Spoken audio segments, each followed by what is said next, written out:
Hello friend, एक बार फिर स्वागत है आपके चैनल जेट एजुकेशन और आज के ज्ञान और नॉलेज में हम जानेंगे किस तरीके से यूज़ करते हैं फाइंड फार्मूला और सर्च फार्मूला एक्सेल में।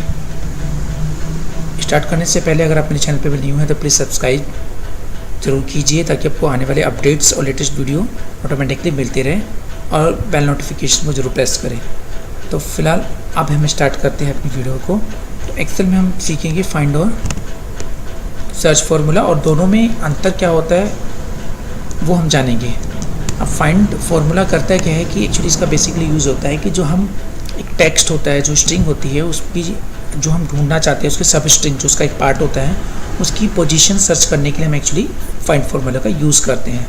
तो अब हम जैसे कि यहाँ पे हम देख रहे हैं कि यहाँ पे एक नाम लिखा हुआ आंचल और कुछ अंजलि अमित। तो जो हम इसकी पोजीशन जानना चाहते हैं तो फाइंड को कैसे यूज़ करेंगे। सबसे पहले यहाँ पे हम फाइंड लिखते हैं। फाइंड के बाद हम यहाँ पे जब ब्रैकेट स्टार्ट कर देते हैं तो उसके बाद हम ये देखते हैं हम टेक्स्ट क्या ढूंढना चाहते हैं। तो यहाँ पे डबल इन्वर्टेड कॉमास लगाएंगे। फिर उसके बाद मान लो कि हमें H double inverted commas comma, फिर उसके बाद हमने यहाँ पे लिखा किस में से ढूंढ रहे हैं। तो हम ढूंढ रहे हैं A2 के अंदर से, तो हमने A2 सेलेक्ट कर लिया। उसके बाद इसे ब्रैकेट को बंद कर दिया, एंटर। तो इसकी जो पोजीशन है वो हमारी है फोर्थ पोजीशन।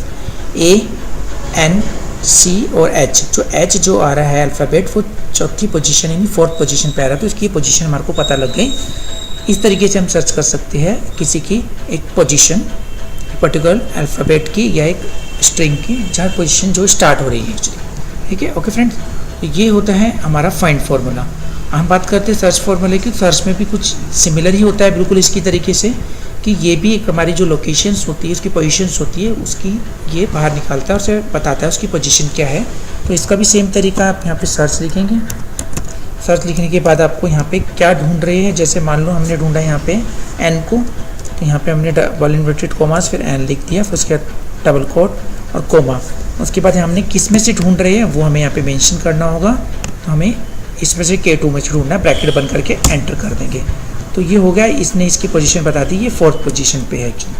तो इस तरीके से फाइंड और फार्मूला आपने देखा वर्किंग के अकॉर्डिंग टू और सिंटेक्स के अकॉर्डिंग टू ज़्यादातर दोनों सिमिलर है, फिर भी दोनों में बहुत अंतर है। उस डिफरेंस को जरा हम समझते हैं एग्जाम्पल के थ्रू।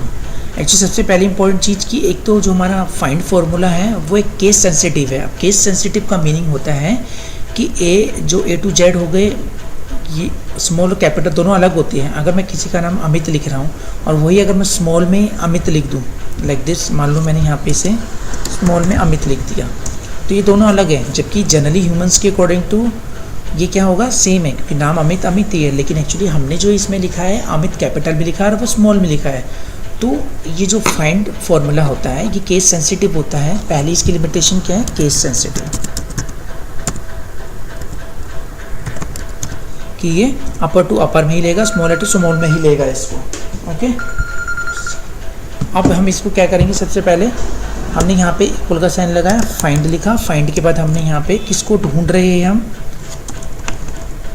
एक मिनट, यहाँ पे लिया हमने फाइंड लिखा। फाइंड के बाद हमने यहाँ पे किसको ढूंढना चाहते हैं हम, वाई को, तो हमने वाई लिख दिया स्मॉल में, comma double quote double inverted comma, फिर कोमा। किस में से ढूंढ रहे हैं हम, इसमें से ढूंढ रहे हैं, इसके अंदर से। अब आपने एक चीज़ फ्रेंड देख ही ली होगी कि ये स्मॉल और कैपिटल का अंतर है इसके अंदर।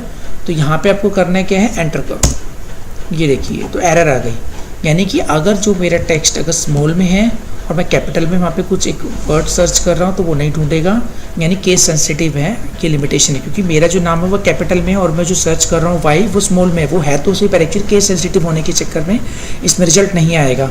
लेकिन अगर हम बात करें किसकी, सर्च फार्मूला की, तो सर्च फार्मूला में ऐसा कोई प्रॉब्लम है ही नहीं बिल्कुल भी।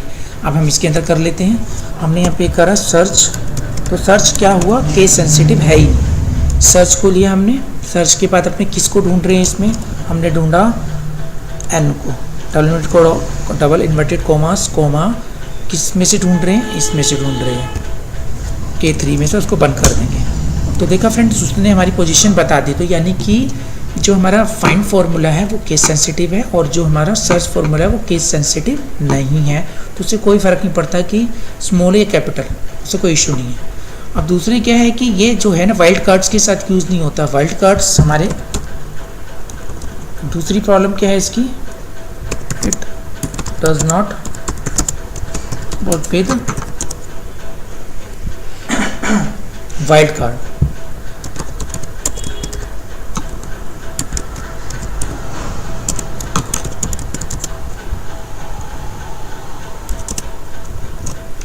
तो ये वाइल्ड कार्ड के साथ काम नहीं करता है, जैसे कि हमारा एस्ट्रिक्स हो गया और एक हो गया हमारा क्वेश्चन मार्क। वाइल्ड कार्ड्स का मतलब यहाँ पे क्या, जैसे एग्जांपल समझते हैं सर्च के अंदर हम, जैसे मुझे लोकेशन ढूंढनी है इसके अंदर, मैंने यहाँ पे सर्च लिखा और मैं ढूंढना चाहता हूँ यहाँ पे बी,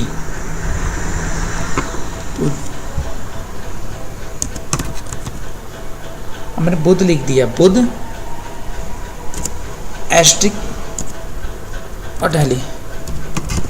एक्चुअली मैंने ये कहा कि मुझे बी बुध तो ढूंढना है जहाँ पे मिल रहा है, उसकी लोकेशन मेरे को स्टार्ट बतानी है, इसकी मेरी पोजीशन कहाँ से स्टार्ट हुई बी की, और प्लस उसके बाद मैंने जो एस्ट्रिक लगाया उसके बाद मुझे नहीं पता कि उसके बाद कितने लेटर्स है, मेरे को कोई फ़र्क नहीं पड़ता, पर एंड जो है ना दिल्ली पे होना चाहिए, वो दिल्ली पे एंड हो रहा है, तो जहाँ पे भी उसे मिल जाएगा तो वो उसे करेगा। इट मीन्स यानी कि अगर आपको डाउट हो उसके बीच में क्या क्या आना है, स्टार्टिंग का आपको पता है कि बुध से स्टार्ट हो रहा है या बी से, इट मीन्स और जाएगा दिल्ली एंड तक, तो उसके बीच में कितने कैरेक्टर्स हैं मुझे नहीं पता है, तो वो सारे कैरेक्टर्स ऑटोमेटिकली वो लोकेशन के अकॉर्डिंग टू मान लेगा, है वो एग्जिस्ट करते हैं, सर्च कर लेगा।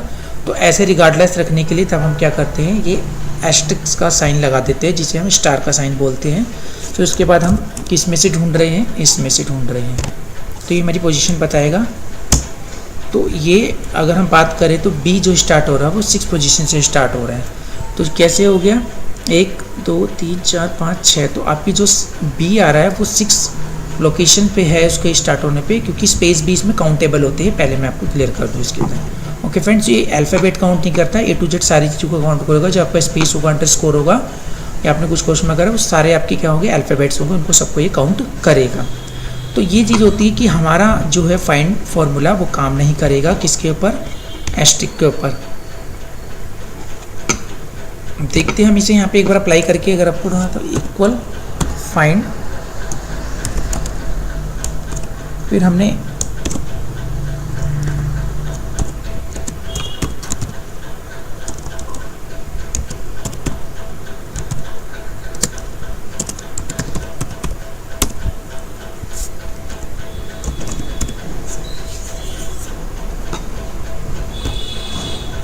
एंटर, तो आपकी एरर आ गई।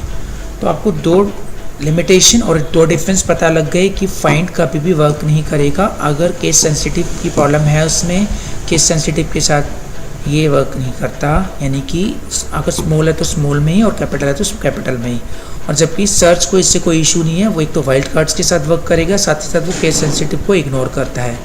तो ये होते हैं आपके फाइंड और सर्च फार्मूला, और ये डिफरेंस होते हैं दोनों के अंदर। आई होप ये वीडियो आपको पसंद आई होगी, प्लीज़ जल्दी से इसे लाइक कीजिए और शेयर कीजिए, और फिर भी अगर आपको कोई डाउट हो तो प्लीज़ नीचे कमेंट कीजिए, मैं आपको प्रॉब्लम को सॉल्व करूँगा। Have a nice day and thank you very much.